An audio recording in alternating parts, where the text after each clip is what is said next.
नमस्कार दोस्तों, जय जोहार। मैं कौशल तिवारी और बिहनिया संध्या में आपका स्वागत है। यह न तो इतिहास के उस सन की राजा की कहानी है जिन्हें एक दिन के लिए दिल्ली की गद्दी दे दी गई तो वे चमड़े का सिक्का चलाने लग गए। चौसा के भिस्ती निजाम थे ये, जिन्हें एक दिन के लिए दिल्ली की गद्दी दे दी गई तो वे चमड़े का सिक्का चलाकर अपना नाम इतिहास में दर्ज कर लिया। और न ही यह किस्सा भगोड़ा डिफाल्टर विजय माल्या का ही है, जो आमदनी अठन्नी खर्चा रुपया की तर्ज पर वाहवाही लूटने के लिए क्या कुछ नहीं किया था। किस तरीके से उन्होंने अंग्रेजों द्वारा ले गए तलवार भी वापस लाए थे, तो किंग फिशर विमान के जरिए किस तरीके से बैंकों को चूना लगाया था और इस देश से भागना पड़ा था। यह तो मोदी सत्ता का वह कारनामा है जो आपकी आंखें खोल देगी। यकीन मानिए कि चुनावी बांड के बाद जिस तरीके से मोदी सत्ता की करतूत सामने आई है, या उससे पहले की बात करें, यदि हिडनबर्ग की रिपोर्ट आने के बाद से ही मोदी सरकार की मुसीबत बढ़ते चले गई। उनकी छवि इस कदर खराब होने लग गई कि आरएसएस को अपने मुख पत्र में भी कहना पड़ा कि मोदी के भरोसे चुनाव जीता नहीं जा सकता। लेकिन अहंकार जब सर चढ़कर बोलता है तो वह किसी भी चेतावनी को कहां मानता है। और शायद यही वजह है कि 400 पार का नारा दे दिया गया है इस दौर में, जबकि स्थिति वह नहीं है जो दिखाने बताने की कोशिश की जा रही है। और इस खेल में समूचा मीडिया भी शामिल है। तब ऐसी परिस्थिति में जब रोज रोज मोदी के नए नए कारनामे सामने आ रहे हैं, सिर्फ चुनावी बांड की बात नहीं है, जहां उन दवा कंपनियों से भी पैसे वसूल लिए गए जांच रोकने के नाम से, जो जहर बनाने की कोशिश कर रहे थे या नकली दवाइयां बना रहे थे, मानक स्तर से नीचे की घटिया दवाइयां बना रहे थे, उनसे पैसे लेने की बात नहीं है। और ना ही पैसा दो और धंधा लो की बात है। यह बात तो वंदे भारत जैसे महत्वाकांक्षी योजना की है। याद कीजिए, आप जब गुजरात से चलकर देश के प्रधानमंत्री के पद पर पहुंचे थे, तब बुलेट ट्रेन की बात की जा रही थी, रेलवे की अनियमितता की बात की जा रही थी, रेलवे के घाटे को लेकर कसीदे गढ़े जा रहे थे, हमले किए जा रहे थे कांग्रेस और उसके पूर्व की सरकारों पर। लेकिन वंदे भारत जब शुरू हुआ तो उसका हकीकत यह है कि सुविधाओं को लेकर तो सवाल उठते ही हैं। खाने पीने को की घटिया स्थिति को लेकर भी कई वीडियो वायरल हुए हैं। लेकिन आज हम बात कर रहे हैं नरेंद्र मोदी के उस खेल का, जो आमदनी अठन्नी खर्चा रुपया की तर्ज पर किया जा रहा है। इस दौर में जो आरटीआई से खुलासे हुए वे बेहद न केवल चौंकाने वाले हैं, बल्कि सत्ता की मनमानी का ऐसा नमूना है जो आपको देखने में कहीं नहीं मिलेगा।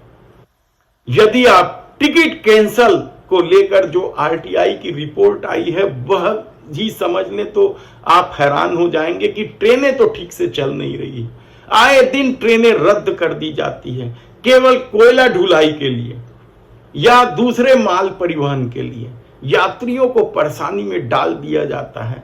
लेकिन इस दौर में शायद कांग्रेस भी आंदोलन करने की स्थिति में नहीं है, इसलिए जनता को उसके हाल में छोड़ दिया गया। लोग परेशान हैं। ट्रेनों की नियमितता की बात नहीं है जो समय पर नहीं चल रही है, बल्कि कभी भी रद्द की जा रही है। और कैंसल टिकट से, यानी जो लोग अपनी इच्छा से कैंसल करते हैं, उससे ही रेलवे ने 1230 करोड़ रुपए की कमाई की है। यानी कमाई का क्या जरिया बना के रख दिया गया इस दौर में। और यही नहीं, रेलवे बुजुर्ग यात्रियों को सीनियर सिटीजन के नाम से जो सुविधाएं देती थी वह भी पूरी तरीके से बंद कर दिया गया। लेकिन ये धार्मिक सत्ता है, यह धर्म के अनुसार चलने वाली सत्ता है। शायद इसलिए लोगों ने इसे ध्यान नहीं दिया कि इस देश में बुजुर्गों के साथ किस तरीके से खेल खेल दिया रेलवे ने, और इसी खेल से ही करोड़ों रुपए रेलवे ने कमा लिया। लेकिन आज हम बात कर रहे हैं वंदे भारत ट्रेन की, जो मोदी सत्ता की सबसे महत्वाकांक्षी योजनाओं में से। आप यकीन नहीं करेंगे कि बीबीसी ने जो आरटीआई लगाया था उससे जो खुलासा हुआ है, उससे तो यह पता चल रहा है कि केवल झंडी दिखाने के लिए जब मोदी पहुंचते हैं वंदे भारत ट्रेन को, तो उसके खर्चे 19 लाख रुपए एक ट्रेन को झंडी दिखाने का पड़ रहा है। जबकि आप याद कीजिए कि इससे पहले प्रधानमंत्री कब कब ट्रेन को झंडी दिखाते थे, एक से एक ट्रेन चले, नई तकनीकी के साथ ट्रेन चले, लेकिन वंदे भारत को लेकर रेलवे मंत्री कहां हैं, दूसरे विभाग के मंत्री कहां। हालत यह है कि कोई भी विभाग का काम हो, देश के प्रधानमंत्री ही झंडी दिखाने पहुंच जाते हैं, उद्घाटन करने पहुंच जाते हैं। यानी लोग तो मजाक में यहां तक कहने लग गए कि नाली का भी उद्घाटन करने देश के प्रधानमंत्री यदि जाने लगे तो फिर क्या कुछ हो। लेकिन 2019 में नई दिल्ली से वाराणसी के बीच पहली बार वंदे भारत एक्सप्रेस की शुरुआत की गई थी, और अब तक 100 वंदे भारत ट्रेन को हरी झंडी दिखाई जा चुकी है। यदि एक ट्रेन को हरी झंडी दिखाने की कीमत 19 लाख रुपए है, तो आप अंदाजा लगाइए कि 100 ट्रेनों को हरी झंडी दिखाने में कितने करोड़ रुपए फूंक दिए गए हैं। केवल तामझाम, स्वयं को स्थापित करने के लिए, स्वयं की छवि बनाने के लिए क्या कुछ खेल इस दौर में नहीं हुआ, और किस तरीके से सरकारी धन या टैक्स पेयर के पैसों को बर्बाद किया गया है। लेकिन अब वही टैक्स पेयर जो सब्सिडी को लेकर सवाल उठाते थे, मुंह में ताला लगा लिए हैं या आंखों में धर्म की पट्टी बांध चुके हैं। और सबसे हैरानी की बात तो यह है कि यह वंदे भारत ट्रेन घाटे में चल रही है।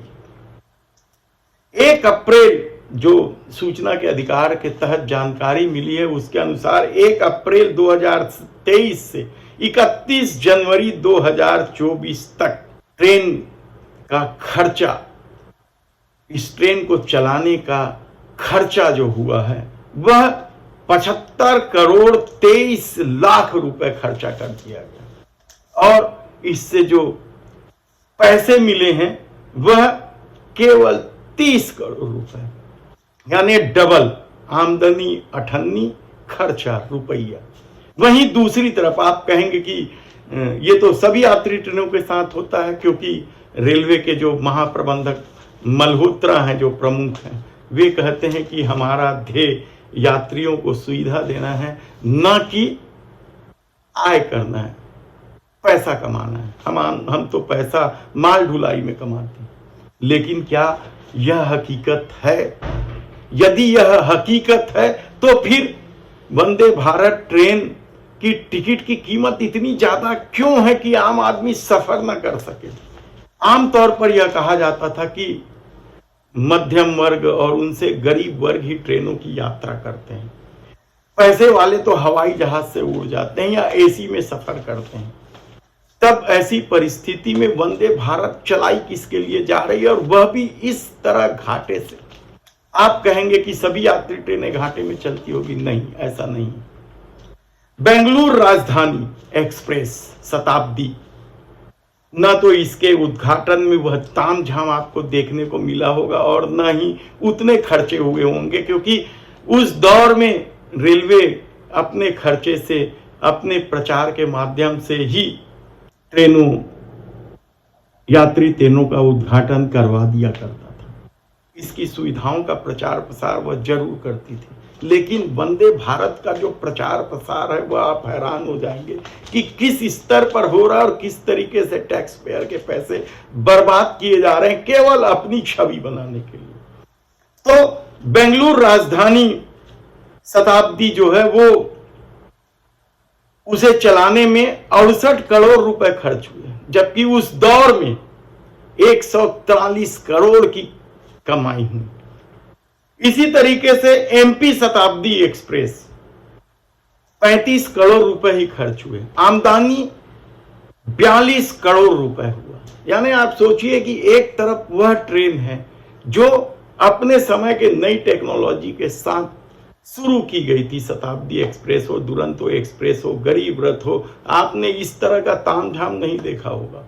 इस तरीके से ना तो झंडी दिखाने में खर्चा किया गया, लेकिन ये दौर नए तरह का दौर है, जहां बुजुर्गों को सुविधाएं भी नहीं दी जाएगी, जहां दूसरी ट्रेनों को बंद करके केवल वंदे भारत को समय पर चलाने की कोशिश करके लोगों की जेबें ढीली की जाएगी। और इससे भी बड़ी बात तो ये है कि जो सोशल मीडिया में कहानी चल रही है वह भी कम हैरानी की बात नहीं है। एक व्यक्ति जो खुद सामने आकर कहता है कि उसने अपने परिवार के साथ वंदे भारत में टिकट बुक किया था, वह कंफर्म नहीं हुआ था, एक ही पीएनआर नंबर से टिकट बुक किया था। उनकी कहानी जरा आप सुन लीजिए। देखिए अंबुज भाई, बेसिकली मैंने 2 टिकट लिया था, ठीक है। एक दोनों ही मतलब टिकट एक ही पीएनआर नंबर पे था, मतलब मेरा और एक मेरी फैमिली का। ये आईआरसीटीसी क्या किया, वेटिंग में टिकट था दोनों। थोड़ा देर के बाद मैं रात में तक देखता हूँ तो एक टिकट कंफर्म हो जाता है। उसके बाद मेरे को लगा क्या कि ना कल चार्ट प्रीपेड होते होते दूसरा टिकट भी कंफर्म हो जाएगा। लेकिन देख रहा हूँ क्या कि दूसरा टिकट क्या किया, इन लोगों ने वेटिंग में डाल दिया और एक टिकट का कंफर्म कर दिया। अब मैं थोड़ा सा आईआरसीटीसी से ये पूछना चाहता हूं कि कोई भी उसका एडमिन कहीं पे जाता है तो क्या वो इसकी फैमिली और वो दोनों एक टिकट लेता है, और अगर बाय दुबे उसका जो एडमिन है, मतलब जो मैनेजमेंट में है, उसका टिकट कंफर्म हो जाता है और उसकी वाइफ का टिकट वेटिंग रह जाता है, तो क्या वो अपनी वाइफ को छोड़ करके वहां से वो भाग जाएगा या चला जाएगा? मुझे समझ में नहीं आ रहा है ये क्या चल रहा है यार। मतलब अजीब है। एक पीएनआर नंबर से जब 2 टिकट लिया गया, या तो कैंसिल होगा तो दोनों हो जाएगा भाई, दोनों वेटिंग में डाल दो, कोई दिक्कत नहीं है। अगर या तो ये भी तो नहीं है कि आप बिना टिकट से ट्रेवल करो। मतलब किस हिसाब से कोई बंदा, उसकी जो फैमिली है वो उसको छोड़ करके चला जाएगा, ये मुझे समझ में नहीं आ रहा है कि ये लोग का क्या, किस तरह से मतलब इसका एल्गोरिथम काम करता है। हाँ, अगर ये बोल रहे हैं कि नहीं मेरा एल्गोरिथम में कुछ इशू या तो सॉफ्टवेयर में कुछ, तो भाई 11 बजे अगर 10 बजे अगर तत्काल टिकट बनना है ना, तो 9:59 में टिकट नहीं बनता है।